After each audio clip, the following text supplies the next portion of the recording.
మోహన్ రెడ్డి గారు నమస్కారం అండి.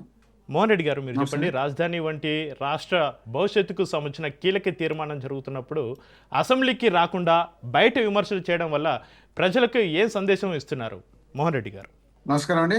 మీకు నాగరాజు గారికి, భాస్కర్ గారికి, అదేవిధంగా చూస్తున్న వీక్షకులకు అందరికీ పేరు పేరున హృదయపూర్వకంగా నమస్కారాలు.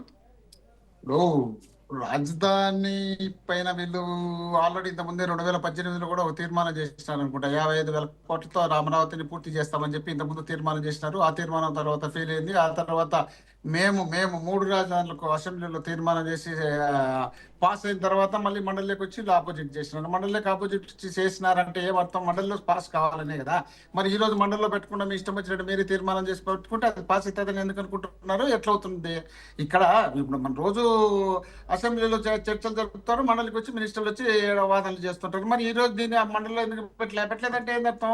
ఇది కాదు పోదు అని ఇంతకుముందు కేంద్ర ప్రభుత్వం కూడా చెప్పింది ఒకసారి. అది రాష్ట్రానికి సంబంధించిన వ్యవహారం, మాకు సంబంధించింది కాదు, మేము చేయాల్సిన అవసరం లేదు, వాళ్ళు ఏదో చేసుకోవచ్చు, ఆ ముఖ్యమంత్రికి సంబంధించి ఉంటుంది అని చెప్పి జగన్మోహన్ రెడ్డి గారు ముఖ్యమంత్రిగా ఉన్నప్పుడే వీళ్ళు కేంద్రాన్ని కోర్టుకు పోయిన కేంద్రాన్ని అడిగినారు, కేంద్రం పట్టించుకోకపోతే కోర్టుకు పోయినారు, కోర్టుకు పోయి నిలబెట్టించినారు.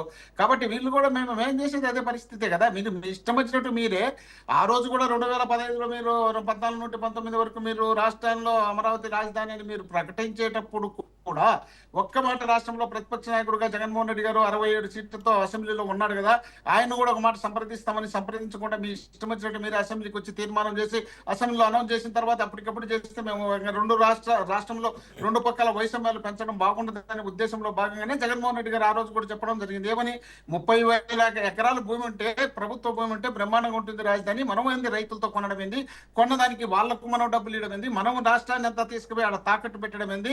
అది ఆ ప్రాంతంలో శ్రీకృష్ణ కమిటీ ముందే చెప్పింది, ఈ ప్రాంతంలో అనువైన ప్రాంతం కాదు ఇది. ఇక్కడ కట్టే బిల్డింగులు పైకి ఎక్కాలంటే చాలా లోతు తీయాల్సి వస్తుంది, లోతు తీయాలంటే చాలా ఖర్చుతో కూడుకున్నటువంటి వ్యవహారం.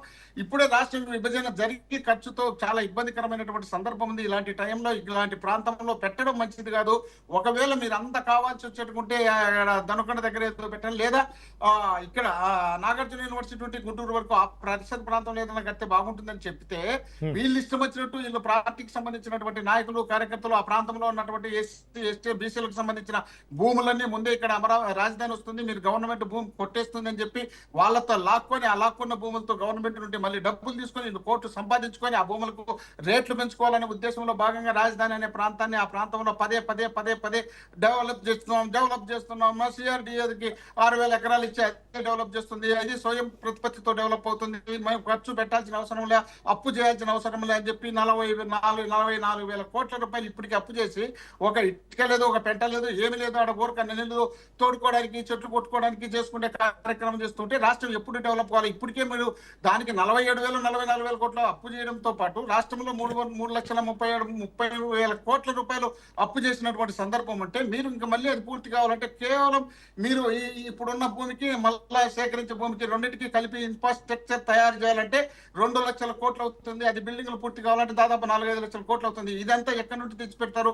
ఎక్కడ మీరు డెవలప్ చేస్తున్నారు? రాష్ట్రాన్ని సర్వనాశనం చేసేదానికి మీరు కొంకణం కట్టుకొని మీరు బాగుంటే చాలు, మీ పార్టీ బాగుంటే చాలు అనే ఉద్దేశంలో భాగంగా మీరు చేస్తున్నటువంటి పనే తప్ప ఆడ మీరు నిజంగా డెవలప్ చేయాలనుకుంటే చేయాల్సిన ప్రాంతంలో చేసి ఉంటే బాగుండేది. ఆ ప్రాంతాన్ని వదిలిపెట్టి మీ ఇష్టం వచ్చినట్టు మీరే తయారు చేసుకోవాలనే ఆలోచనలో భాగంగా చేస్తూ ఆడపి అసెంబ్లీలో తీర్మానం అంటే అసెంబ్లీలో తీర్మానం చేయాల్సిన వాళ్ళు అసెంబ్లీలో జరిగినటువంటి ఏంటి, మీరు గతంలో ఇచ్చినటువంటి హామీలు ఏంటి, మీరు గతంలో రాజధానికి సంబంధించినటువంటి రైతులకు 2015లో 29,000 మంది రైతులతో భూములు సేకరించుకున్న వాళ్ళకి ఇప్పటి వరకు ఏమన్నా ప్లాట్లు ఇచ్చినారా, వాళ్ళకి ఏదన్నా వాళ్ళకి సంబంధించినటువంటి చేయాల్సిన న్యాయం చేసినారా? వాటిపైన చర్చించాల్సినటువంటి పెద్ద మనుషులు దాన్ని పెట్టి కేవలం జగన్మోహన్ రెడ్డి గారిని టార్గెట్ పెట్టుకుని తిట్టడానికి మీరు పని పట్టుకొని ఒక స్క్రిప్ట్, సినిమా డైరెక్టర్ తో స్క్రిప్ట్ రాయించుకొని ఆ స్క్రిప్ట్ పట్టుకొని చేతిలో పట్టుకొని దాన్ని తిట్టుకుంటా కంటిన్యూ చేసుకుంటున్నారు. దీనికోసం మేము అసెంబ్లీకి రావాలా?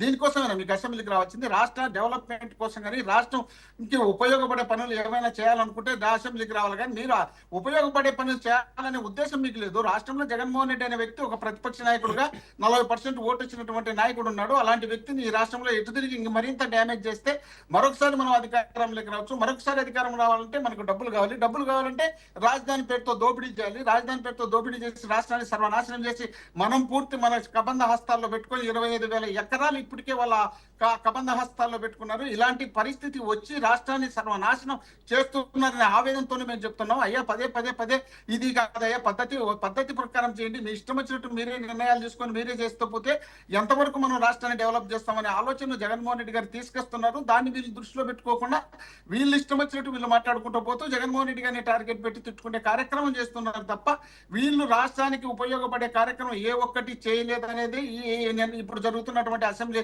సమావేశాన్ని బట్టి మనం అర్థం చేసుకోవచ్చు. వాళ్ళు పార్టీ క్యాడర్ కింద నుండి పై వరకు స్క్రిప్ట్ రాసుకున్నారు, తిట్టుకుంటూ వచ్చారు. ఆయన తిట్టుకుంటూ వచ్చారు తప్ప రాష్ట్రానికి మనం ఎప్పుడు హామీ ఇచ్చినాం. ఇప్పుడు మనం మైహోమలు 8 కోటి రూపాయలు విలువ చేసే ప్రాంతాల్లో 8,000తో వాళ్ళు క్విక్ మీటర్ కట్టిస్తుంటే వీళ్ళు తీసుకొచ్చి 12,500 రూపాయలు పెట్టి ఆడ కట్టిస్తామంటే అది భూమి మందే, నీళ్లు మందే, ఇసుక మందే, అన్ని మనీ పెట్టి ఆడబెట్టి కట్టిస్తే ఎక్కడ డెవలప్ అవుతుంది? ఎప్పుడు డెవలప్ అవుతాం?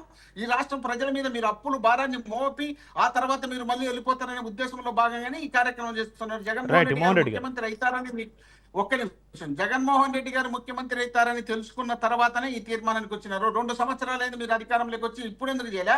అప్పుడు 5 సంవత్సరాల అధికారం ఉన్నప్పుడు 14 నుండి 19 వరకు అప్పుడు ఎందుకు తీర్మానం చేయలే? ఈ రోజు ఎందుకు భుజాలు తడుముకుంటున్నారు అంటే మీకు భయం పుట్టింది. ఎందుకంటే అక్కడ ఉన్న మీ భూములు, మీరు చేసినటువంటి అవినీతులు, మోసాలు అన్ని బయట పెడతారు జగన్మోహన్ రెడ్డి వచ్చే. అందువల్ల దాన్ని అమరావతిగానే మన పేరు కిందనే పెట్టుకుంటే బాగుంటుందనే ఆలోచనలో మీరు చేస్తున్నారు కాబట్టి ఈ విధమైన పరిస్థితి వచ్చింది. రైట్.